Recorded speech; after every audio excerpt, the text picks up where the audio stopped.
Hi viewers, நான் உங்கள் விஜய் சங்கர் பேசுகிறேன். உங்கள் விஜய் சங்கர் பேசுகிறேன். விஜய் தாட்ஸ் சேனலுக்காக வரவேற்கிறேன். இவனுக்கு வேறு வேலை இல்லை, எப்போ பார்த்தாலும் உங்களில் நான் ஃபஸ்ட்டு ஒரு சேனல் வச்சுருந்தான்.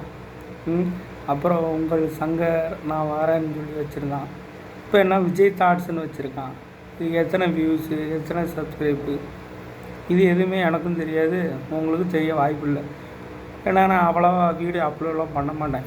ஏதாவது ரொம்ப கிரிட்டிக்கல் சுச்சுவேஷன் எனக்கு என் சார்பாக உங்களுக்கு ஏதாவது தெரியப்படுத்தணும் அப்படின்னு நான் நினச்சா மட்டும்தான் வீடியோ அப்லோட் பண்ணுவேன். இன்னொன்று மற்ற யூடியூபர்ஸ் மாதிரி வீடியோ அப்லோட் பண்ணிக்கிட்டே சப்ஸ்கிரைப் போடணும், வியூவர்ஸு தெரியணும், எல்லோரும் பார்க்கணும், வைக்கணும், அதுக்காக நான் என்னோடய தனிப்பட்ட விருப்பத்துக்காகலாம் நான் போடுறதே இல்லை. அதாவது நம்ம தெரிஞ்ச 4 பேருக்கு தெரியணும், யாரும் பிளாங்காக இருக்கக்கூடாது, படித்த மக்கள் முட்டாளாக இருக்கக்கூடாது, இது எதனால் நடந்துச்சு, ஏன் நடந்துச்சு அப்படின்னு தெரியாதவங்களுக்கு என் மூலமாக ஏதாவது ஒரு சின்ன டிப்ஸ் மாதிரி தெரியணும். நம்ம அது ஒரு காரணமாக இருந்தால் பிற்காலத்தில் அவங்களுக்கு ஒரு ஹெல்ப்பாக இருக்குமேனு ஒரு சுயநலம்னு வச்சுக்கலாம். இல்லை உங்களுக்கு நான் வேலை பார்க்குற ஒரு பொது நலன்னு கூட வச்சுக்கலாம். அந்த மாதிரி தான் நான் நினச்சிக்கிட்டு பண்ணிக்கிட்டு இருக்கேன்னு வச்சுக்கோங்களேன். சரியா? கரூர் விஷயத்துக்கு அப்புறம் விஜய் சார் காஞ்சிபுரம், ஈரோடு, அப்புறம் சேலம், திருவள்ளூர் இல்லை வேலூர், அதுக்கப்புறம் இப்போது இன்றைக்கி தஞ்சாவூர் போயிருக்காரு. சரியா? அவங்க அந்த காஞ்சிபுரத்துலலாம் அதை பற்றி பேசாமல், ஈரோடை பற்றி பேசாமல், சேலத்தை பற்றி பேசாமல், வேலூரை பற்றி பேசாமல், இப்போ இதை பற்றி நான் எதுக்கு பேசுகிறேன், அதுக்கான காரணம் என்னென்னா, இதில் அவர் சொன்ன ஒரு 2-3 பாயிண்ட்டுக்காக தான் இந்த வீடியோ அப்லோட் பண்ணுறது ஆரம்பித்தேன். என்ன ரீசன், அப்படி என்ன தான் அவர் பேசிட்டார், நீ எதுக்கு அவருக்கு சப்போர்ட் பண்ணி வரிஞ்சுக்கிட்டு வர நீங்கள் கேட்கலாம். எதுக்காக நான் இதை பேச வந்தேன்னா, அதில் ஒரு 3 பாயிண்ட் சொன்னார்.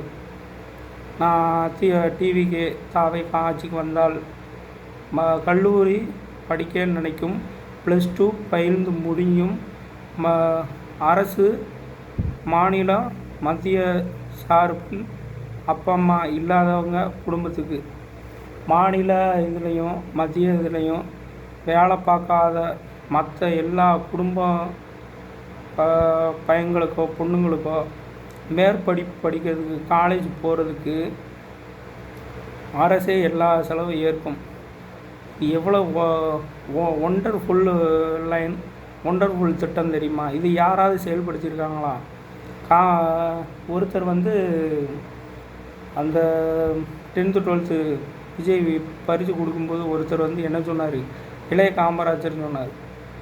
அவர் ஹெட்மாஸ்டர், ஒரு ஸ்கூல் ஹெட்மாஸ்டர் அந்த மாதிரி சொல்கிறாரு அப்படின்னு சொல்லி எனக்கே அந்த கொஞ்ச நேரம் கடுப்பு இருந்துச்சு. என்னடா இவர் அப்படி என்ன செஞ்சிட்டாரு, எதுக்கு அவர் அப்படின்னு நான் நினச்சேன்.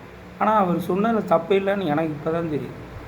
யார் ஒருத்தர் எந்த ஒரு அரசியல்வாதி தலைவரோ படிக்கிற பசங்களுக்கு மேற்கொண்டு படிக்கிறதுக்கு ஒரு ஊக்கமாக ஏதாவது ஒன்று பணம் கொடுக்காம, பொருளாக கொடுக்காம, அதை ஒரு தொலைநோக்கு பார்வை ஏன் தொலைவில் வச்சு சொல்லணும், கிட்டத்திலேயே நினச்சிக்கிட்டு அவங்களும் கொஞ்சம் நம்மளுக்கு அப்புறம் மேலே வரணும், அடுத்த சந்ததிகள் மேலே முன்னாடி போகணுன்னு நினைக்கிறாங்களோ அவங்க தான் சிறந்த அரசியல் கட்சி தலைவராக இருப்பார். அதில் விஜய் இருக்கார். அதில் 100% நான் கேரண்டி. எதை வச்சு நான் சொல்கிறேன்னா, இப்போ முக்கால்வாசி பேர் என்ன பண்ணுறாங்கன்னா, 10th 12th முடிச்சுட்டு அதுக்கப்புறம் கூலி வேலைக்கோ, கொத்தனார் வேலைக்கோ, அப்புறம் ஐஸ் விற்கிற வேலை, ஸ்விக்கி சொமேட்டோ ஓட்டுற வேலை.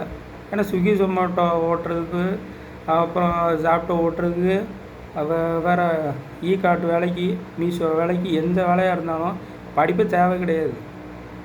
சும்மா லைசன்ஸ் இருந்தால் போதும், எடுத்து போட்டு போயிட்டே இருக்கலாம், அவ்வளோதான். அதுக்கெல்லாம் படிப்பு தேவையே கிடையாது. கொரியர் பாய் வேலைக்கும் படிப்பு தேவையில்லை, எதுக்குமே படிப்பு தேவையில்லை. என்ன காரணம்னா, படிச்சுட்டு அவ்வளோ காசை அவ்வளோ படிச்சுட்டா அப்படி வெட்டியாக நம்ம இருக்குது, படிக்காமல் இந்த மாதிரி வேலைக்கு போயிடலாமே அப்படின்னு நினச்சி ஒரு மென்டாலிட்டியில் தான் அப்படியே இருந்துடுறாங்க நிறைய பேர். அது தப்பு, அப்படி இருக்கக்கூடாது.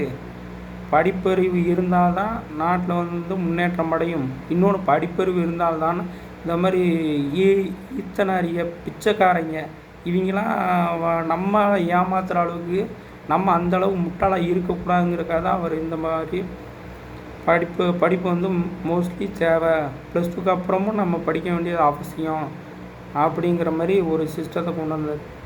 சரி, இப்போ எல்லோரும் தான் படிக்கிறாங்க, படிக்க வச்சுட்டா மட்டும் வேலை வாய்ப்பு எப்படி கிடச்சோன்னு நினைக்கிறீங்களா? நல்லா படித்தா மட்டும்தான் வேலை வாய்ப்பு. அந்த நல்லா படிச்சுங்கிறது மீன்ஸ் நான் என்ன சொல்ல வரேன்னா, அந்த காலேஜ் டிகிரி ஒருத்தன் ஒரு வீட்டில் முடிச்சிட்டான் அப்படின்னு வைங்களேன், மேற்கொண்டு அவன் என்ன அது சார்பாக என்ன படிக்கலான்னு சொல்லி அவனை யோசித்து அவன் முடிவெடுத்து அப்படி போகக்கூடிய சுச்சுவேஷன் ஒரு கவர்மெண்ட் உருவாக்கி தருதுன்னா ஆட்டோமேட்டிக்காக அவனோட விஷன், அவனோட பார்வை படிப்பை நோக்கி மட்டும்தான் இருக்கும். வேறு கஞ்சாவோ சரக்கோ அபீனோ எதை பற்றியுமே தோணாது. பொண்ணுங்களை பற்றி கூட நினைக்கிறதுக்கு வாய்ப்பு இல்லாமல் போயிடும். படிக்கிறதுக்கு உண்டான அந்த ஸ்பேஸை வந்து நீங்கள் உருவாக்கி தந்தால், ஒரு கவர்மெண்ட்டால் உருவாக்கி தர முடிஞ்சால்தான் அந்த நாடு வந்து ஒரு சுபிட்சமான நாடாக அமையும். அவனோட விஷன் வந்து தெளிவாக இருக்கும். நம்ம எதை நோக்கி போகிறோமோ அதை அந்த கோலை நோக்கி அவன் போயிட்டே இருப்பான். அதை விட்டுட்டு நீங்கள் சும்மா படிக்கிற பசங்களுக்கு +2 படிக்கிற பசங்களுக்கு, +1 படிக்கிற பசங்களுக்கு, 10th படிக்கிற பசங்களுக்கு 1000 ரூபா மாதம் அவன் என்ன பிச்சை எடுக்கிறான்.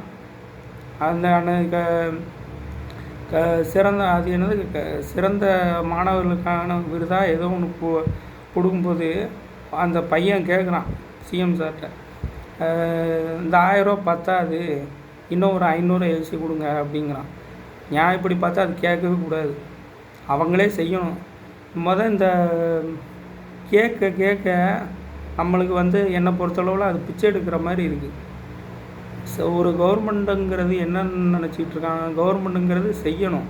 அதை விட்டுட்டு நம்ம வந்து அவங்களுக்கு ரெக்யூஸ்ட்டு கொடுத்து நம்ம கேட்குற மாதிரி இருக்குது.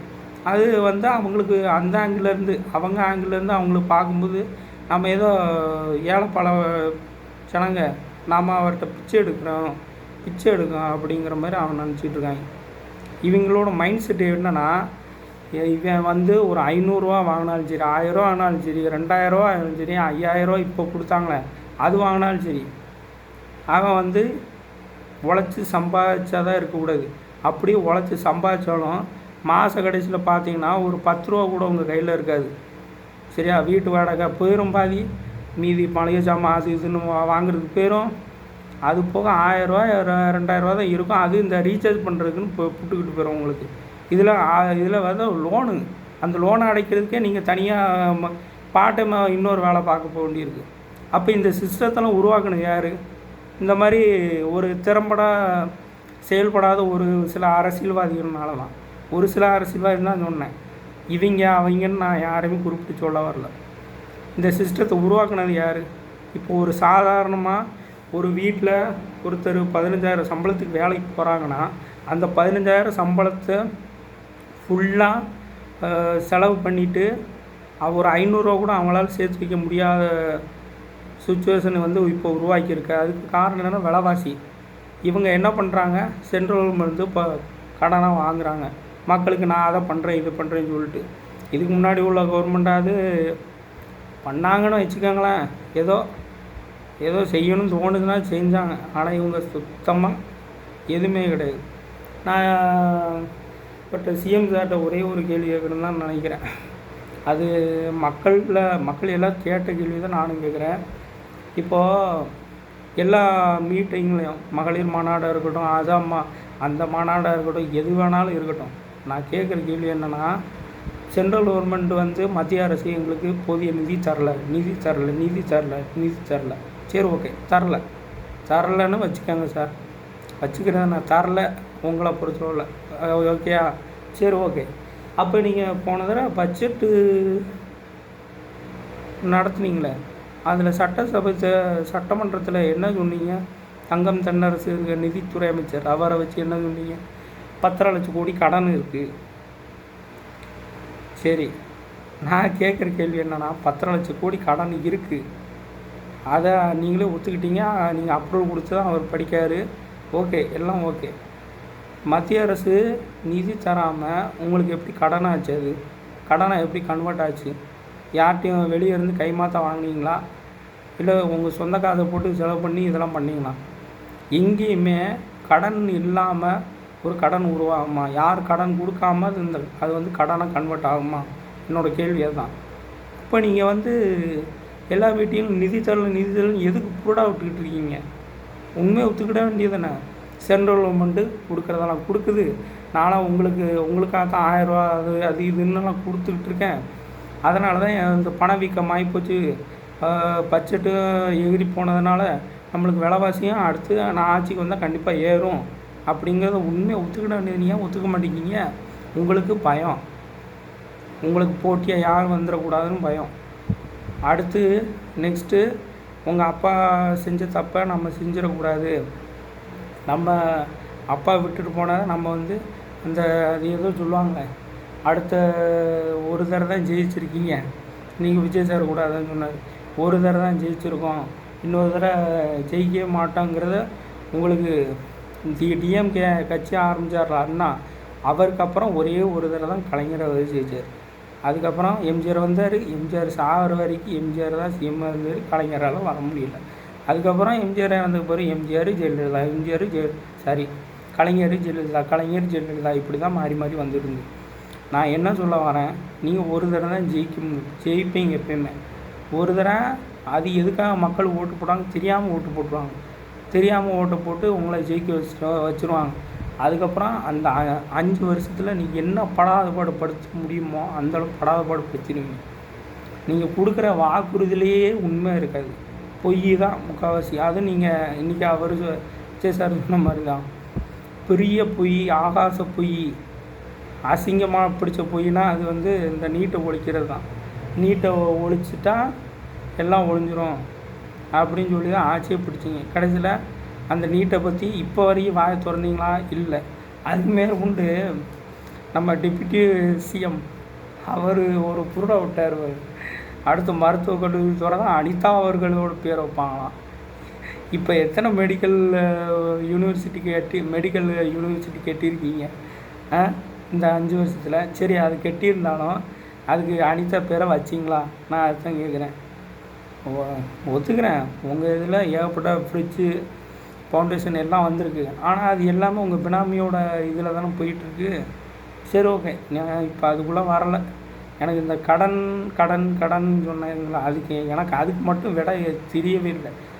அதுக்கு மட்டும் நீங்கள் பதில் சொல்லிவிட்டு எனக்கு அது விஜய் சார் கேட்க மாட்டேன்ட்டார். அதனால தான் நான் அவர் இடத்துலேருந்து நான் கேட்டுக்கிட்டு இருக்கேன். ஏன்னா நானும் விஜய் சங்கர் தானே. நானும் கேட்டாகணும்ல, மக்களுக்கு அப்போ தானே புரியும். நீங்கள் 10,00,000 கோடி கடன் ஆச்சு, அது எதனால் ஆச்சுன்னு.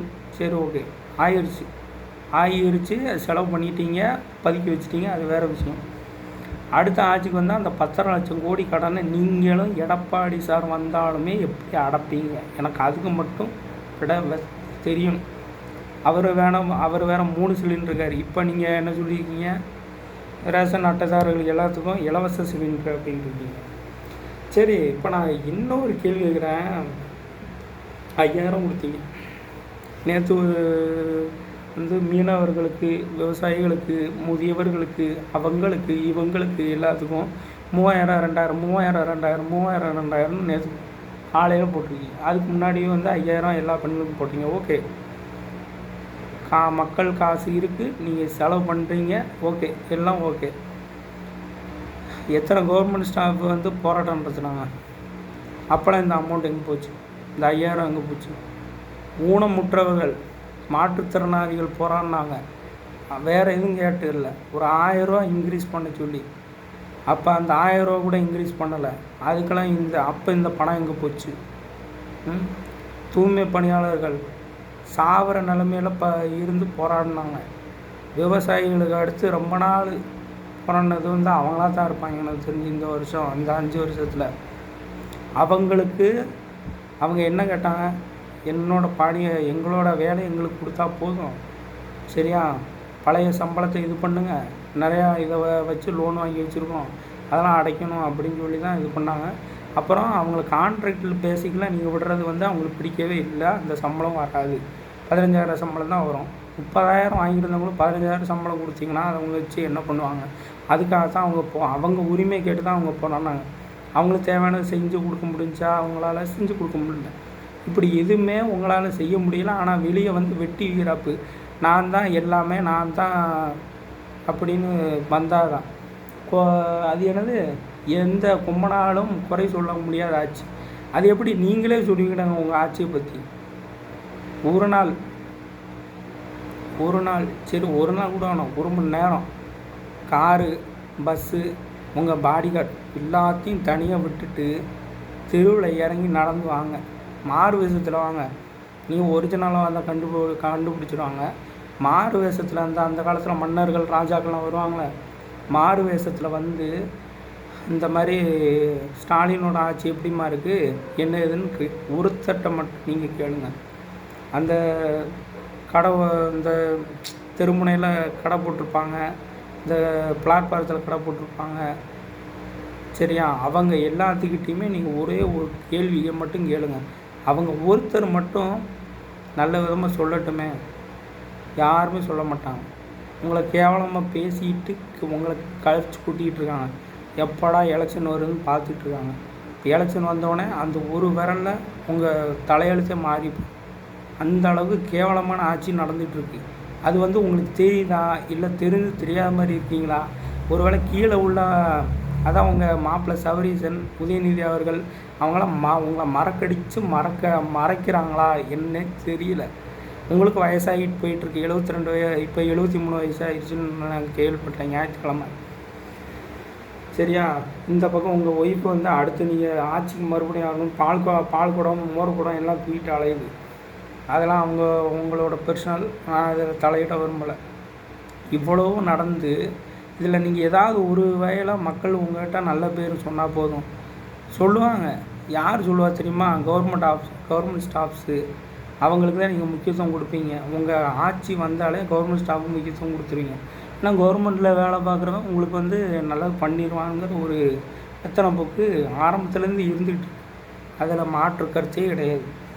அப்புறம் வேறு யார் உங்களுக்கு வருவா? நீங்களே சொல்லுங்கள். ஊழல் பண்ணுறவங்க, கமிஷன் அடிக்கிறவங்க, மணல் கொள்ளையில் ஈடுபடுறவங்க, சரியா? இந்த மாதிரி பரதேசியை தான் உங்களுக்கு சப்போர்ட் பண்ணிவிட்டு இது பண்ணிகிட்டு இருப்பாங்க. இன்னொன்று எங்கள் தாத்தா சொல்லி தான் கேள்விப்பட்டிருக்கேன். அது என்னது, டிஎம்கே ஒரு ரவுடி கட்சி, தீய சக்தின்னு இவர் விஜய் சார் சொன்னார். நான் என்ன சொல்கிறேன், டிஎம்கே நான் சொல்லலை, எங்கள் தாத்தா சொன்னது. டிஎம்கே ஒரு ரவுடி கட்சி அப்படின்னு சொல்லுவார். எதனாலேயே அப்படி சொல்கிறாரு அப்படின்னு எனக்கு தெரியல. இந்த அம்மா கடைசியாக 2016 உங்களை ஃபீல்ட் அவுட் பண்ணி ஜெயிச்சு சார் வரைக்கும் சிஎம் ஆனாங்களே, அப்போ வரைக்கும் நீங்கள் ஜெயிக்க முடியல. அதுக்கான ரீசனும் எனக்கு தெரியாமல் இருந்துச்சு. ஏன்னா அப்போ தான் எனக்கு ஓட்டு உரிமை வந்துச்சு. அப்போ தான் எனக்கும் நானும் திங்க் பண்ணிக்கிட்டே இருப்பேன், எதுக்காக இவங்கள ரவுடி கட்சின்னு சொல்கிறாங்க? நல்லா தான் பார்த்துக்கிறாங்க, ஃப்ரீ சைக்கிள் கொடுக்குறாங்க, கலர் டிவி கொடுத்தாங்க, அது கொடுத்தாங்க, இது கொடுத்தாங்க, ஸ்டே பண்ணிட்டு எனக்கு 500 கொடுத்தாங்க மாதம் எல்லாம் கொடுக்குறாங்க. அப்புறம் எதுக்கு இவங்க அப்படி சொல்கிறாங்க அப்படின்னு நானும் சிந்திச்சுக்கிட்டே இருப்பேன். ஆனால் எனக்கு அதுக்கு உண்டான விட தெரியலை. ஆனால் இப்போ தான் தெரியுது. நீங்கள் விஜய் சாருக்கு போடுற எஸ்ஓபி அதில் தெரிஞ்சுக்கிட்டேன், கரூர் இஷ்யூ அதில் தெரிஞ்சுக்கிட்டேன், ஜனநாயகன் அதில் தெரிஞ்சுக்கிட்டேன். அப்புறம் மீடியாவை கண்ட்ரோலில் வச்சுட்டு உங்களுக்கு சம்மந்தப்பட்ட டிஎம்கே சம்மந்தப்பட்ட ஒரு சின்ன பிரமுகர் தப்பான உங்களுக்கு நெகட்டிவான எந்த இதுவுமே பண்ணாத அளவுக்கு அப்படியே அணைச்சி கொண்டு போதில் மீடியா அவங்களுக்கு சப்போர்ட் பண்ணுறீங்களா, உங்களை ஏற்று பேசுகிறவங்கள ஏறி மிதிச்சுட்டு போகிறீங்களா, அதில் நல்லாவே தெரிஞ்சுக்கிட்டேன் நீங்கள் ஒரு ரவுடி கட்சி அப்படின்ட்டு. இந்த மாதிரி பல இது கொண்டு போகலாம். இங்கே ஒட்டச்சத்திரத்தில் சக்கரபாணியோ அவர் அமைச்சரோட பினாமியோ ஒருத்தன் ஒரு வேற ஜாதி பையன் ஏதோ ஒரு பிரச்சனை பண்ணான்னு சொல்லிட்டு அவன் 600 ரூபாய் ட்ரில் போட்டாயே நீங்கள் இது பண்ணுவீங்க. அதாவது மனுஷத்தன்மை தான் இருக்காதுன்னு சொல்லுவாங்க. நீங்கள் மனுஷ உருவத்தில் இருக்கிற மிருகம். உங்களெல்லாம் யார் தான் வேட்டையாட போகிறான்னு எனக்கு சத்தியமாக தெரியல. அப்புறம் நேற்று நாங்குநேரியில் ஷூ அப்படி கஞ்சாவை நீங்கள் விதைச்சி விட்ருக்கீங்க, நாட்டில் வளர்த்து விடலை, விதைச்சி விட்ருக்கீங்க. இதில் கேட்டால் நான் 0% கஞ்சான்னு சொல்லிவிட்டு அவங்க மருத்துவத்துறை அமைச்சர் சொல்கிறாரு, மெடிக்கல் மினிஸ்ட்ரி. நீங்கள் கஞ்சா இருக்குதான், கண்ட்ரோல் பண்ணணும், போதையில் மாதிரி செல்லாதீர்கள் அப்படிங்கிறீங்க. சட்டம் ஒழுங்கு உங்கள் கையில் இல்லவே இருக்குது, ஆனால் இல்லை. வடிவேல் காமெடியில் சொன்ன மாதிரி தான், சட்டம் ஒழுங்கு கையில் இருக்குது ஆனால் இல்லை. இருந்திருந்தால் இப்போ சட்டம் ஒழுங்கு நீங்கள் நல்லா பேணி காத்து கொண்டு போகணும், மக்களை நல்லபடியாக படுத்தணும் அப்படின்னு நீங்கள் நினச்சிருந்தீங்கன்னா ஒரு போலீஸுக்கு உங்கள் காவல்துறைக்கு ஒரு டிஜிபியை நீங்கள் ரெக்ரூட் பண்ணியிருப்பீங்க. சென்ட்ரல் கவர்மெண்ட் எப்போயோ ஒரு போலீஸை ரெக்ரூட் பண்ணிட்டாங்க. ஆனால் நீங்கள் இப்போ இது வரைக்கும் விஜய் சாரை 2-3 தடவை சொல்லிட்டாரு, இப்போயுமே நீங்கள் கொடுக்க மாட்டீங்க. ஏன்னா டிஜிபியோட தலையீடு உங்கள் ஆட்சியில் அதிகமாக இருந்தால் நீங்கள் ஆர்டர் போட வேண்டியது. இப்போ ஒரு உதாரணத்துக்கு சொல்கிறேன், ஒரு சின்ன கவுன்சிலர் ஏதாவது தப்பு பண்ணுறாங்க, டிஎம்கே கவுன்சிலர் தப்பு பண்ணுறாங்க, அதை தட்டி வைக்க ஒரு போலீஸ்காரன் வரான் அப்படின்னா அவங்களுக்கு டிஜிபி ஆர்டர் போட்டு அதை உள்ளே எடுத்து வைக்க சொன்னார்னா நீங்கள் வெளியே விட சொன்னாலும் அவர் வெளியே விட முடியாது. அதான் ரூல்ஸு, வெளியே விடக்கூடாது, மேலதிகாரி உத்தரவு இல்லாமல் வெளியே வரக்கூடாது. ஆனால் அப்படி ஒருத்தர் மேலதிகாரி இல்லாமல் இருந்தால் நம்ம கண்ட்ரோலில் தானே எல்லாம் இருக்கும், நம்ம வச்சதானே சட்டம். அந்த மைண்ட் செட்டில் தான் இருக்கீங்க. எவ்வளோ ஒரு கேவலமான மைண்ட் செட் உங்கள் மைண்ட் செட்டு தெரியுமா? அப்போ இது பேர் மன்னராட்சி இல்லாமல் அப்புறம் என்ன மக்களாட்சியா? அடக்குமுறையாட்சி தானே. நீங்கள் மன்னராட்சியாக இல்லையா? நீங்கள் மக்களாட்சின்னு சொல்கிறீங்களா? நீங்கள் மன்னராட்சி தான் நடத்துகிறீங்கிறதுக்கு ஒரு ஆதாரம் நானே பார்த்தேன். ஒரு 2-3 வாரத்துக்கு முன்னாடி நீங்கள் இங்கே பல்லடத்தில் ஒரு மீட்டிங்க்கு வந்திருந்தீங்க, சரியா? அதில் ஒரு போஸ்ட்டில் உங்கள் தொண்டை தான் அடிச்சிருக்கான். அதை நான் ஃபோட்டோவே எடுத்து வச்சுருக்கேன், இன்ஸ்டாகிராமில் கூட போட்டுருக்கோம். அதில் நீங்கள் என்ன போட்டிருக்காங்க, திராவிட பேரரசர். அதை பார்த்தோன்னே எனக்கு சிரிப்பு தான் இருந்துச்சு, கோவம் வரல. திராவிட பேரரசர் மு.க. ஸ்டாலின், திராவிட இளவரசர் உதயநிதி ஸ்டாலின். அதாவது தலைவன் எவ்வளியோ மக்கள் எவ்வளிங்கன்னு ஒரு பழமொழி கேள்விப்பட்டிருக்கீங்களா? அதை அன்றைக்கி தான் பார்த்தேன். நீங்கள் எப்படி எந்த லட்சணத்தில் கவர்மெண்ட் நடத்தியிருந்தா உங்களுக்கு கீழே ஒருத்தன் எப்படி இருப்பாங்கிறது அதுதான் ஒரு ஆதாரம். நீங்கள் மக்களாட்சி நடத்தியிருந்தீங்கன்னா அந்த பேரரசர் இளவரசருங்கிற அந்த வார்த்தை வந்திருக்காது. இப்போ வந்ததுனால உனக்கு என்ன தப்பு அப்படின்னு நீங்கள் வந்தது தப்பு தான். எந்த ஒரு கவர்மெண்ட்டையும் எந்த ஒரு கவர்மெண்ட்டு முதலமைச்சர், டெப்டி சிஎம், அமைச்சர், எம்எல்ஏ, கவுன்சிலர், அந்த கவர்மெண்ட் பொறுப்பில் இருக்க யாரையுமே ஒரு அரசரோட இது பண்ணி மேட்ச் பண்ணி பேசக்கூடாது. ஏன்னா அவர் மக்களுக்காக வரக்கூடிய ஒரு நபர். முதல்வர் அவர்களோ யாராக இருந்தாலும், பிரதமர் அவர்கள் யாராக இருந்தாலும், குடியரசுத் தலைவர் யாராக இருந்தாலும் சரி, மக்களுக்காக சம்பளம் வாங்கிட்டு தான் வேலை பார்க்க வராரு. சம்பளம் வாங்கிட்டு வேலை பார்க்க வரும்போது அவங்கள மக்களுக்கு ஈக்குவலாக மக்களுக்காக தான் வராங்களே தவிர மக்களுக்காக பாடுபடக்கூடிய நம்ம ஓட்டு போட்டு ஒருத்தரை நம்ம ஓப்பனாக சொல்லப்போனால் நம்ம நாட்டோட சொத்தையும் நம்ம சொத்தையும் சேர்த்து அவருக்கு தாரவாத்து கொடுத்து, அந்த ஒரு ஓட்டில் தாரவாத்து கொடுத்து, எங்கள் சொத்து நாட்டோட சொத்து எல்லாத்தையும் கொடுத்து நீங்கள் தான் என்ன பாதுகாத்துக்கணும் அப்படின்னு சொல்லி நம்ம எல்லாருமே ஒப்படைக்கிறோம். ஆனால் அவங்க அதை பாதுகாப்பாக பார்க்குறாங்களான்னு கேட்டால் கிடையாது, அப்யூஸ் பண்ணிடுறாங்க. அந்த நம்ம நாட்டோட சொத்தை அப்யூஸ் பண்ணது இல்லாமல் நம்ம சொத்தையும் சேர்த்து அப்யூஸ் பண்ணிடுறாங்க. அது எப்படி அப்யூஸ் பண்ணுறாங்கன்னா விலைவாசிங்கிற பேரில் அப்யூஸ் பண்ணுறாங்க. அது வைரஸ் மாதிரி தெரியாது அவ்வளோவா. ஏன்னா இந்த பக்கம் 5000 கொடுக்குறான், இந்த பக்கம் மாதம் 1000 கொடுக்குறான், நகைக்கடன் வேறு தள்ளுபடி பண்ணுறாங்க. அடுத்து அவர் வந்தார்னா, எடப்பாடி வந்தார்னா 3 சிலிண்டர். இலவசம் தான் நம்ம நாட்டோட இருக்கிற பெரிய பெரிய பெரிய கேவலமான ஒரு கொள்ள முடியாத ஒரு வைரஸ். இப்போ எல்லாமே அந்த இந்தியன் படத்தில் கூட கமல்ஹாசன் சொல்லுவார், லஞ்சம் தான் நம்ம நாட்டில் இருக்க பெரிய வைரஸ். இப்போ லஞ்சம் போய் இலவசம் தான் பெரிய வைரஸ்ங்கிற மாதிரி மாறிட்டு வருது. இலவசத்துக்கு மக்களை அடிட் பண்ணிவிட்டு அந்த 5 வருஷத்துக்கு 5000 கொடுத்து அமுக்கிட்டாங்க, அவ்வளோதான். அடுத்து ஓட்டு போட்டு வந்தாங்கன்னா இந்த சகுனி படத்தில் என்ன சும்மா ஓட்டு போட்ட 5 காசு வாங்காமல் ஓட்டு போட்டேன், அந்த 5 வருஷத்துக்கு உன்கிட்ட காசு கொடுத்து நான் விலைக்கு வாங்கிட்டேன்டா அப்படிமா பிரகாஷ்ராஜ், யார் நடிகர் கார்த்திகிட்ட சொல்லுவோம்.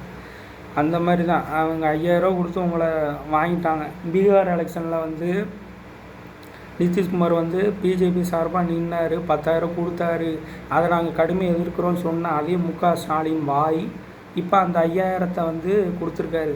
அது கோடைக்காலம் சொன்னார் பார்த்தீங்களா, எனக்கு அதை சிரிப்பாக இருந்துச்சு. கோடைக்காலம் 2000 சொல்கிறீங்களே, இந்த 4 வருஷத்தில் வராத கோடைக்காலமாக, இந்த கோடைக்காலத்தில் எத்தனை பேர் இறந்து போனாங்க அது தெரியலையா? சரி, எனக்கு இன்னொரு கேள்வி என்னென்னா, அந்த நீங்கள் வரும்போது போகும்போதெல்லாம் நான் பார்க்க செஞ்சுக்கிறேன், இந்த ஒரு வாரத்தில் எவனாவது ஒரு கவுன்சிலரு எவனோ ஒருத்தன் பண்ணுற தப்பு தான் உங்களை பாதிக்குதுன்னு நினைக்கிறேன். அது உங்களுக்கு தெரியுதா தெரியலையான்னு தெரியல. என்ன சொல்கிறாங்கன்னா,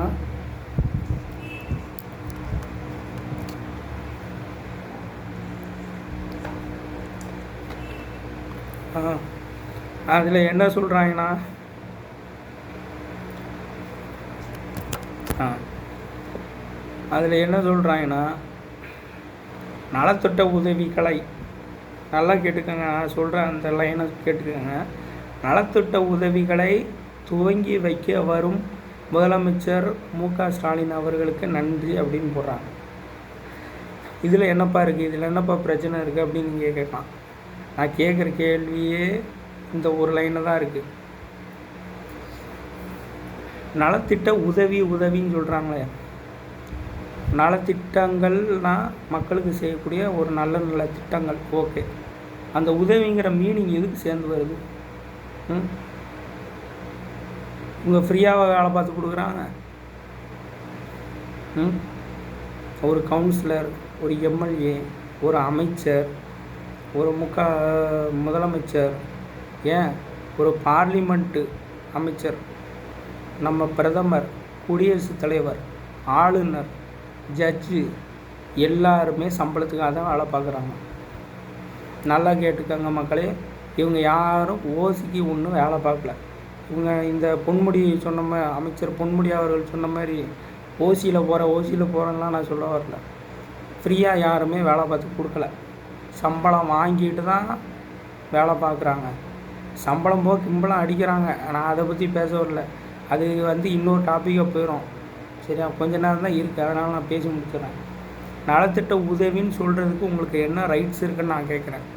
சம்பளம் வாங்கிட்டு தானே வேலை பார்க்குறாங்க அவங்க. அப்போ நலத்திட்டங்களை துவக்கி வைக்க வரும் அப்படின்னு தான் சொல்லணுமே தவிர நலத்திட்ட உதவின்னு சொல்லக்கூடாது. சரியா, உங்கள் லைன்லேயே தப்பு இருக்குது, உங்கள் ஃப்ளெக்ஸில் அடிக்கிற அந்த லைன்லேயே தப்பு இருக்குது. உதவிங்கிற வார்த்தையே வரக்கூடாது. உதவினா அப்போ நாங்கள் என்ன உங்கள்கிட்ட பிச்சை எடுக்கிறோமா? என்னோடய கேள்வியெல்லாம். நலத்திட்ட உதவின்னு சொல்லவே கூடாது. நலத்திட்டங்களை துவக்கி வரும் முதலமைச்சர் ஸ்டாலின் அவர்களுக்கு நன்றின்னு தான் போடணும். இது வந்து ஆளுங்கட்சியில் இருக்கக்கூடிய சின்ன பசங்கள்லேருந்து பெரிய பசங்க வரைக்கும் எல்லாத்துக்குமே தெரியும். உங்களுக்கு ஏன் உங்கள் மரமண்டிக்கே தெரிய மாட்டேங்குது? அதெல்லாம் கண்டிப்பாக யோசிங்க.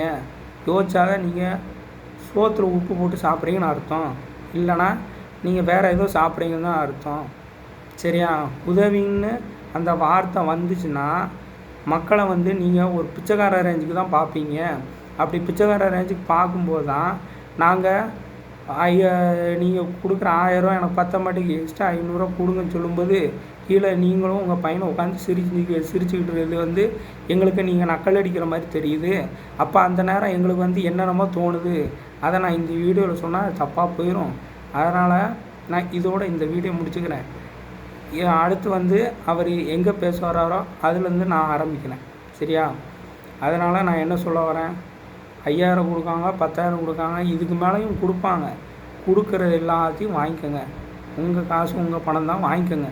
ஏன்னா இந்த 5 வருஷத்தில் உங்களை கொடுக்காம ஏமாத்தினதை ஒழிச்சு வச்சதை பூரா இந்த கவர்மெண்ட் ஸ்டாஃபு யார் யாருக்கு என்னென்ன பண்ணணும்னு வாக்குறுதி கொடுத்தாங்களோ அதெல்லாம் எதுவுமே பண்ணலை. நர்ஸ் கொடுக்கல, டீச்சர் கொடுக்கல, யாருக்கும் கொடுக்கல. எல்லாத்தையும் காம்ப்ரமைஸ் பண்ணி தான் அவங்கள வீட்டுக்கு அனுப்பிட்டு இருக்காங்களே தவிர இப்போ வரைக்கும் கொடுக்குறேங்கிற ஒரு வார்த்தை வரல. அப்படியே சட்டமன்றத்தில் கொடுக்குறேங்கிற வார்த்தை வந்திருந்தாலுமே அது தற்காலிகம் பிரச்சனைக்கு உள்ள முடிவு தான். அதை நிரந்தர தீர்வு ஆகாது. அது மக்களுக்கு தெரியலை. கண்டிப்பாக அடுத்து இவங்க வந்தாங்கன்னா அந்த 10 லட்சம் கோடி 20 லட்சம் கோடி ஆப்பாங்கிறதுக்கு எந்த ஒரு தீர்மானங்களும் நிறைவேற்றிட்டு போயிட்டே இருப்பாங்க. அதனால் நீங்கள் யாருக்கு வேணாலும் ஓட்டு போடுங்க, இந்த பரதேசிகள் மட்டும் ஓட்டு போட்டுறாதீங்க. உங்கள் பிள்ளைகளோட கல்வி, பெண்களுக்கு பாதுகாப்பு, விவசாயிகளுக்கு பாதுகாப்பு எதுவுமே இருக்காது. இவங்க 5 வருஷத்தில் ஆண்டது போகும்டா, தயவு செஞ்சு இனிமேல் வராதீங்கடான்னு சொல்லிட்டு அனுப்பி விட்ருங்க. சரியா? நான் விஜய் சங்கர்னால நீங்கள் விஜய்க்கு தான் ஓட்டு போட நான் இந்த இடத்துக்கு நான் சொல்ல வரல. உங்கள் ஓட்டு உங்களுக்கு. ஆனால் அதைத்தான் பேஸ் பண்ணி நான் சொல்லிகிட்ருக்கேன். ஆனால் நான் விசிலுக்கு தான் ஓட்டு போடுவேன், அதை நான் ஒத்துக்கிறேன். ஆனால் உங்களை நான் விசிலுக்கும் ஓட்டு போட சொல்ல மாட்டேன். ஏன்னா ஒவ்வொருத்தங்களுக்கும் ஒவ்வொரு தாட் இருக்கும். இப்போ ஒரு ஸ்கூல்லங்கிற ஒரு ஃப்ரெண்ட்ஸ் சர்க்கிள்லேயே பார்த்தீங்கன்னா விஜய் பிடிக்கிறவன் இருப்பான், அஜித் பிடிக்கிறவன் இருப்பான், கமல் பிடிக்கிறவன், ஏன் பாக்கியராஜ் பையன் சாயந்தரம் பிடிச்சவங்க கூட இருப்பான். நாம் அதுக்குள்ளே போயிட்டு இவனை ஏன் பிடிக்கல நம்ம கேட்க முடியுமா? கேட்க முடியாது. ஒவ்வொருத்தருக்கும் ஒவ்வொரு தாட்ஸ் இருக்கும். சரியா? அதே மாதிரி ஒவ்வொருத்தருக்கும் ஒவ்வொரு ஃபீலிங்ஸ் இருக்கும். நம்ம இவனை தலைவனாக ஏற்றுக்கிறதுக்கு ஏதாவது ஒரு காரணம் இருக்கும். சரியா? அதை மைண்டில் வச்சுக்கிட்டு உங்கள் ஆள் சிஎம் வந்துட்டார்னா என்னடா பண்ணுவார், நாட்டு மக்களுக்கு என்ன பிடுங்கிடுவார், இப்படிலாம் ஒருத்தன் கேள்வி கேட்டான். இன்றைக்கி நான் என்ன சொல்ல வரேன்னா, சிஎம் ஆகிறது ஆகாது, அது அவங்க பிரச்சனை. ஒரு நிமிஷம். சிஎம் ஆகிறாரு ஆகலை, அது அவரோட தனிப்பட்ட விஷயத்தில் நம்ம ஓட்டு போகிறது தான் இருக்குது.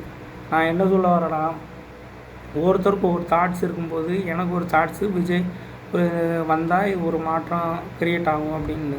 ஏன்னா நம்ம இவ்வளோ நாள் எம்ஜிஆர் எம்ஜிஆர்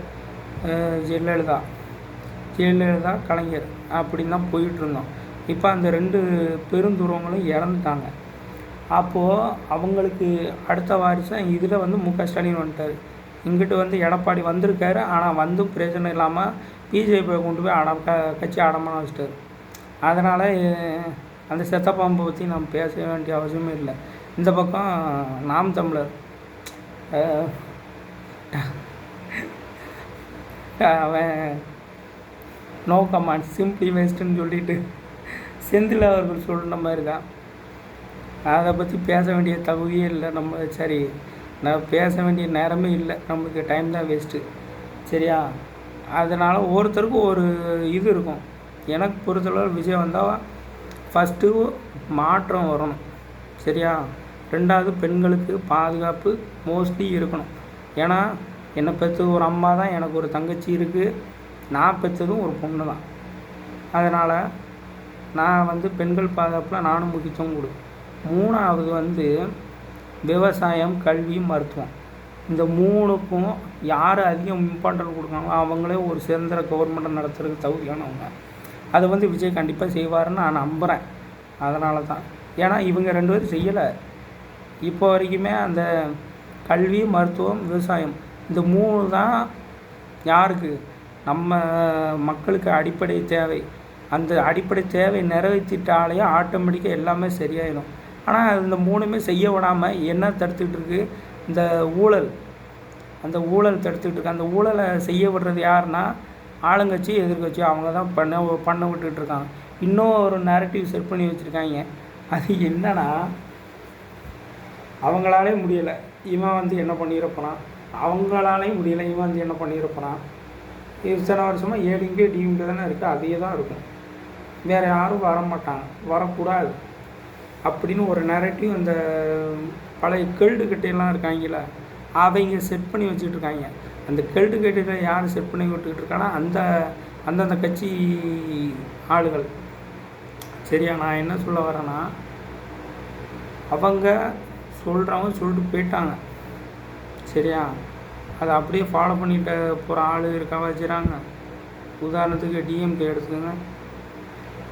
கறிஞரன்னா அதுக்கு அந்த கட்சி எதுக்கு ஆரம்பிச்சது? பெரியாரோட ஆரம்பித்த நீதி கட்சி. சரியா? சரி, நீதி கட்சியா? திராவிட கழகம். திராவிட கழகத்தோட இன்னொரு முனையாக தான் திராவிட முன்னேற்ற கழகம் அமையணும் அப்படின்னு சொல்லி தான் வச்சு ஆரம்பித்தார். சரியா? அதை அப்படியே அவர் சாகிற வரையும் ஃபாலோ பண்ணார். அதில் ஒரு 1/4% வச்சுக்கலாம். 1/4% கலைஞர் அவர் ஃபாலோ பண்ணார். ஆனால் அதில் மாற்றுக்கருத்து எனக்கு இல்லை. ஃபுல்லாக ஃபாலோ பண்ணலனாலும் 1/4% ஃபாலோ பண்ணார். அதில் 1% கூட இப்போ இருக்கிற ஸ்டாலினோ உதயநிதியோ ஃபாலோ பண்ணலை.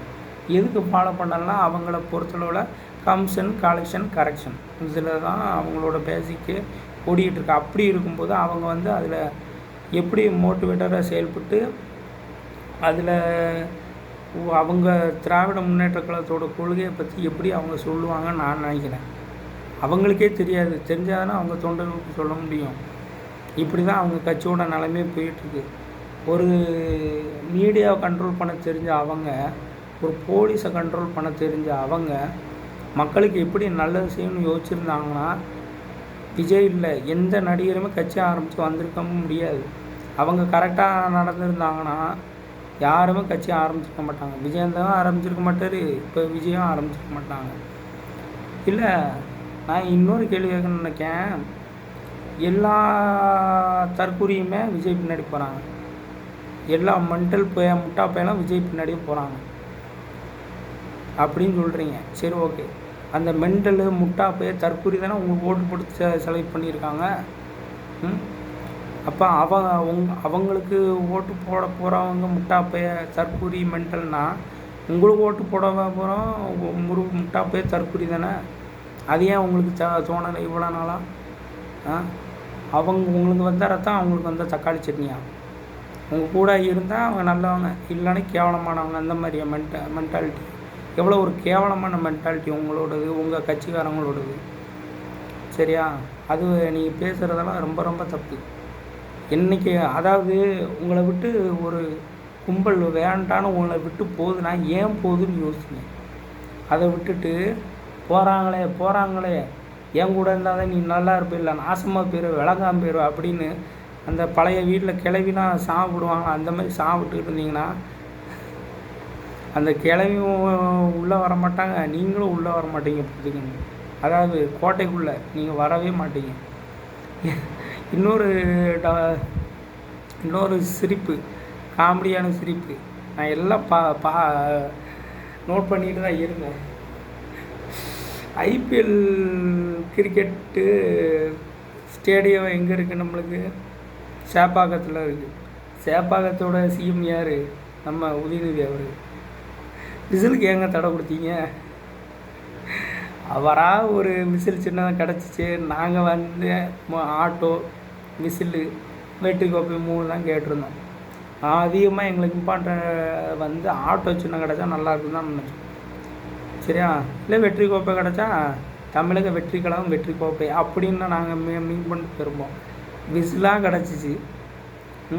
அந்த விசிலு போகிற இடத்துக்கு இந்த குப்பையெல்லாம் வர்றவங்க தேனி மாவட்டத்தில் உங்கள் ஏரியா கவுன்சிலர் தான் என்ன பண்ணுறாரு, அதை இனிமேல் இது பண்ணாதீங்க, இந்த ஸ்பீக்கரை வச்சுக்கன்னு சொல்லி அந்த ஸ்பீக்கர் கையில் கொடுத்துட்டு போகிறான். 5 ரூபா விசிலாக வாங்கிட்டு 500 ஸ்பீக்கர் கொடுத்துட்டு போகிறான். அதெல்லாம் உங்கள் கவர்மெண்ட்டுக்கு லாஸ் ஆகாதா? சரி, அது கூட ஆகிட்டு போகுது. அப்புறம் கண்டக்டர் விசில் அடித்தா அதுக்கும் பதறீங்க. ஏன் கேரளாவில் இருக்கிற மாதிரி அதுக்கு அப்படியே கயிற்றுல பெல்லை கட்டி விட்டுற வேண்டியதானே? இங்கேருந்து அடித்தா டிரைவர் கேட்குற மாதிரி அப்படியே வச்சு விட்ற வேண்டியதானே? அதை வச்சு விடலை. சேப்பாக்கத்தில் எனக்கு நீங்கள் பண்ணுறது பூரா பார்த்தா சின்ன பிள்ளைங்க அந்த மிட்டாய்க்கு அடிச்சுக்கிடும் பார்த்தியா, அந்த மாதிரி அடிச்சுக்கிட்டு இருக்கீங்க நீங்கள். உங்களோட ரேஞ்சு வந்து வேறு, உங்கள் ரேஞ்சு இப்போ வேறு இடத்துல இருக்குது. அதை நீங்களே அவன் தோற்றுருவோமோ நினச்சி அப்படி பயத்திலேயே நீங்கள் கீழே வந்துக்கிட்டு இருக்கீங்க. மக்களுக்கு அது வந்து நல்லாவே தெரியுது. மக்களை அதை பார்த்து பார்த்து சிரிக்க தான் செய்கிறாங்களே தவிர உங்களை ஒரு சிஎம்மாக பார்க்கல, காமெடியாக பார்க்குறாங்க. சரியா? சிஎம்ங்கிறது சீஃப் மினிஸ்டர், காமெடியன் மினிஸ்டர் இல்லை. நீங்கள் காமெடி தான் பண்ணிக்கிட்டு இருக்கீங்க. சரியா? அவர் வெள்ளை சட்டை ஃபேண்ட்டு அந்த ஒரு மாதிரி ப்ரௌனிஷ் ஃபேண்ட்டை போட்டு வந்தால் நீங்களும் அதையே ஃபாலோ பண்ணி நடந்து வரீங்க. விருதுநகர் மாநாட்டில் எல்லாம் வாட்ச் பண்ணிட்டு தான் இருந்தேன். நான் மட்டும் கிடையாது, டோட்டல் தமிழ்நாடு எல்லாருமே வாட்ச் பண்ணிட்டு தான் இருக்காங்க, சிரிச்சுக்கிட்டு தான் இருந்தாங்க. நீங்கள் அதாவது உங்களுக்குன்னு ஒரு கேரியர், உங்களுக்குன்னு ஒரு இமேஜை செட் பண்ணுங்கள். இப்போ எப்படி உங்கள் அப்பாவுக்கு மஞ்சள் சால்வை, வெள்ளை வேட்டி, வெள்ளை சட்டை, கருப்பு கண்ணாடி, இது போட்டாலே இங்கிட்டு ஒரு இங்கே ஒரு பேனா இருந்தால் அவர் தான் கலைஞர் அப்படின்னு ஒரு இமேஜை க்ரியேட் பண்ணார். எம்ஜிஆர் தலையில் ஒரு தொப்பி, கருப்பு கண்ணாடி, வெள்ளை வேட்டி, வெள்ளை சட்டை, அது ஃபுல் ஹேண்டில் இருந்தால் மட்டும்தான் அவர் எம்ஜிஆர் அப்படியும் ஒரு இமேஜை க்ரியேட் பண்ணார். எம்ஜிஆர் ஜெயலலிதா அம்மா ஸ்டார்டிங்கில் அவங்க வரும்போது அப்படியே ஒரு மாதிரி கோட் போட்ட மாதிரி ஒரு சட்டை போட்டு சேலை கட்டியிருந்தாங்க. அப்புறம் போக போக அந்த சட்டை போடாமல் அப்படியே சட்டை போடாமன்னா இந்த கோட் ஷர்ட் மாதிரி போடாமல் நல்லா புடவை இழுத்து போட்டிட்டு ப்ளூ க்ரீனு, இதுதான் நான் அதிகமாக அவங்க பார்த்தது. மக்களும் அப்படி தான் பார்த்துருக்காங்க. அந்த மாதிரி ஒரு இமேஜை க்ரியேட் பண்ணிட்டு போனாங்க. நீங்கள் வந்து உங்களுக்குன்னு ஒரு தனி இமேஜ் இருக்குது, அதை நீங்கள் க்ரியேட் பண்ணுங்கள். மற்றவங்கள காப்பி அடித்து க்ரியேட் பண்ணிங்கன்னா அதுதான் இருக்குலே பெரிய முட்டாள்தனம். புளியை பார்த்து பூனை சூடு போட்டு விடுன்னு சொல்லுவாங்களா, அந்த கதையை இப்போ ரொம்ப என்ன இருந்தாலும் அவர் புலி தான். ஏன்னா அவர் நடித்த படமும் புலி தான், அவரும் புலி தான். சரியா? அவர் இப்போ அடுத்து சிங்கமாக மாற ட்ரை பண்ணிக்கிட்டு இருக்காரு. சிங்கமாக மாற்றுறதும் மாற்றாதும் மக்கள் கையில், எங்கள் கையில் தான் இருக்குது. அதை நாங்கள் பார்த்துக்குறோம். நீங்கள் பூனையா புளியாங்கிறத நீங்கள் தான் முடிவு பண்ணணும். சரியா? நீங்கள் பூனையிலேருந்து புளியாக மாறுறதும் இல்லை மறுபடியும் பூனையாக மாறுறதும் உங்கள் கையில் தான் இருக்குது. 2026 அப்படின்னு சொல்லி எல்லா ஆடியோ லான்ச்லேயும் விசிலை பறக்கிட்டது இந்த தளபதி. அப்படிங்கப்போ நீங்கள் வெறும் தளபதியாக இருக்க போகிறீங்களா, இல்லை தளபதி மு க ஸ்டாலினாக இருக்க போகிறீங்களா, அடுத்து உங்கள் சின்ன தளபதி உதயநிதி ஸ்டாலினாக சிஎம் ஆக போகிறீங்களா அப்படிங்கிறத நீங்கள் மக்கள்கிட்ட 5000 கொடுக்குறது, காசை கொடுத்து பணிய வைக்கிறது, அதிலலாம் வந்துடும்னு ஒரு கனவுல கூட நினச்சிடாதீங்க. சரியா? அதனால் நான் மறுபடியும் என்ன சொல்ல வரேன்னா, இந்த அவனை இப்படி ஓச்சு கட்டலாம், எஸ்ஓபி மூலமாக விஜய் சாரை எப்படி ஓச்சு கட்டலாம், அவங்க கட்சியை வளர விடாமல் தடுக்க என்ன பண்ணலாம், உங்கள் சின்ன யாருக்குமே தெரியாதவளுக்கு என்ன பண்ணலாம் அப்படி நீங்கள் யோசிக்க விட்டுட்டு ஃபுல் அண்ட் ஃபுல் இந்த ஒரு 2 மாதம் இருக்கான் மக்களுக்கு என்னது நல்லது பண்ணால் நல்லது நடக்கும், அதை பற்றி மட்டும் நீங்கள் நினச்சி அந்த ஆட்சியை மூவ் பண்ணி கொண்டு போனீங்கனாலே போதும். மக்கள் உங்களை கைவிடவே மாட்டாங்க. புரியுதா? மக்கள் வந்து எப்போவுமே நான் மறுபடியும் என்ன சொல்ல வரேன், நீங்கள் என்ன கொடுத்தாலும் வாங்கிடுவாங்க. ஆனால் அந்த ஓட்டு போகிற அந்த 1 மணி நேரமாக 1 நிமிஷத்தில் உங்கள் தலையெழுத்தையே மாற்றிட்டு போயிடுவாங்க. வேணால் உங்களுக்கு டவுட்னா அந்த ஆன்மாட்ட குறி கேட்டு சொல்கிறவங்க யார் இருந்தாங்களா அவங்கள வச்சு உங்கள் அப்பா கிட்ட குறி கேட்டு சொல்லுங்கள். அவரே சொல்லுவார், உங்கள் அப்பாவே இப்படி சொல்லிட்டு போவார். ஏன்னா நீங்கள் ஒரு தடவைக்கு மேலே மறுபடியும் வரவே மாட்டீங்க. உங்களோட ஆயிலே உங்கள் கட்சியோட ஆயிலே அந்த லட்சணத்தில் தான் இருக்கும். ஏன்னா அந்த 5 வருஷத்துலேயே என்ன படாதப்படுத்தணுமோ பண்ணிட்டு போயிடுவீங்க. அதனால தான் நீங்கள் திருப்பி வரமாட்டீங்க. எல்லாருமே சொல்கிறது காரணமே அதுதான். நீங்கள் திருப்பி வரணுன்னா மக்கள் மனசில் இடம் பிடிங்க. ஜெயலலிதா மேடம் அதுக்கு முன்னாடி என்னென்ன சொத்துக்கு இப்போ வழக்கு அது இதுன்னு எவ்வளோ நெகட்டிவ் ஷேடாக அவங்க பக்கம் ஊழல் அப்படின்னு நெகட்டிவ் ஷேடாக அவங்க பக்கம் இருந்தாலும் அடுத்து 3 வருஷம் 3 தடவை 2016 ஆரம்பித்து 16, 20 இந்த 2 தடவையும் நல்லா ஜெயிச்சுட்டு அவங்க பேரை நிலநாட்டிட்டு போகலை. அந்த மாதிரி ஒரு நல்ல உங்கள் பேரை நிலநாட்டி விட்டு அதுதான் கடைசி உங்களை மக்கள்கிட்ட ஒரு நல்ல பேரை க்ரியேட் பண்ணி உண்டாகும். அம்மானா அம்மா உணவகம், அப்படின்னு சொல்கிறாங்களா, அந்த மாதிரி உங்களுக்கு அப்போ அவங்களுக்கு அவங்க இன்னொரு கொண்டு வந்த ஒரு நல்ல சிஸ்டம்னா லேப்டாப்பு.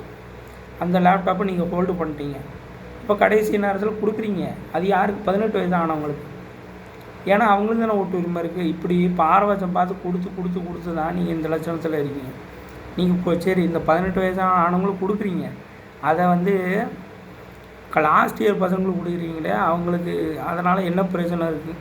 அவன் கடையில் கொண்டு போய் விற்றுட்டு காசை வாங்கிட்டு சரக்கு அடிச்சுட்டு போயிடறான். மேற்கொண்டு படிப்பானு கேட்டால் படிக்கிறது இல்லை. அப்போ அவனை படிக்க வைக்கிறதுக்கு என்ன மைண்டு, என்ன தோணணும், என்ன பண்ணணும், அதை பற்றி என்றைக்காவது யோசிச்சுருக்கீங்களா? காலேஜ் படிக்கிறவங்களுக்கு வந்து இந்த இவர் சொன்னார்ல முழு பொறுப்பை ஏற்றுக்கிறோம் கவர்மெண்ட்டு, ஏன் சொல்லுங்களாம் பார்ப்போம். அதுக்கெலாம் உங்கள் காசு செலவு பண்ணாத, உங்கள் காசு அதுக்கெலாம் செலவாகாது. நான் என்ன சொல்ல வரேன்னா, சேர்த்து வைக்கணும்னு உங்களுக்கு தோன்ற அதே சேர்த்து வைக்கணும்னு தோணுதில்ல, மக்கள் காசை எடுத்து கலைஞரை செலவைக்கணும், நினைவாலயம் எழுப்பணும் அப்படின்னு நினைக்கிற உங்களுக்கு மக்களோட வலி வேதனை எப்படி புரியும்? நடப்பாங்களா இல்லையா? சாதனை அடித்தட்டு மக்களையும் நினைக்க தான் செய்வாங்க. அதனால் நான் என்ன சொல்ல வரேன், இருக்கிற கொஞ்ச நஞ்ச நாளில் மக்கள்கிட்ட நல்ல பேர் எடுத்துகிட்டு போங்க. அடுத்து எதிர்கட்சியாவது வர்றதுக்கு ட்ரை பண்ணுவீங்க, இல்லை அது கூட வராமல் போயிடுவீங்க, பார்த்துக்கோங்க. அதனால் இப்போது இதோட இந்த வீடியோ முடிச்சுக்கிறேன். நல்லா சிந்திச்சு ஓட்டு போடுங்க. அடுத்த நான் வீடியோ எப்போ போடுவேன்னு எனக்கு தெரியல. வீடியோ வரும்போது போடும்போது போடுவேன். அடுத்து கிரிட்டிக்கல் சுச்சுவேஷன் ஏதாவது வந்தால் கண்டிப்பாக நான் போடுறேன். நான் எப்பயுமே உங்கள் கூட தான் இருப்பேன், உங்களுடையும் தான் இருக்கிறேன். அதனால் உங்களில் நான் தான் உங்கள் விஜய் சங்கர், நான் தான் விஜய் தாட்ஸுனாலுமே நான் தான், எல்லாமே நான் தான். ஓகேயா? ஹாய், பாய்.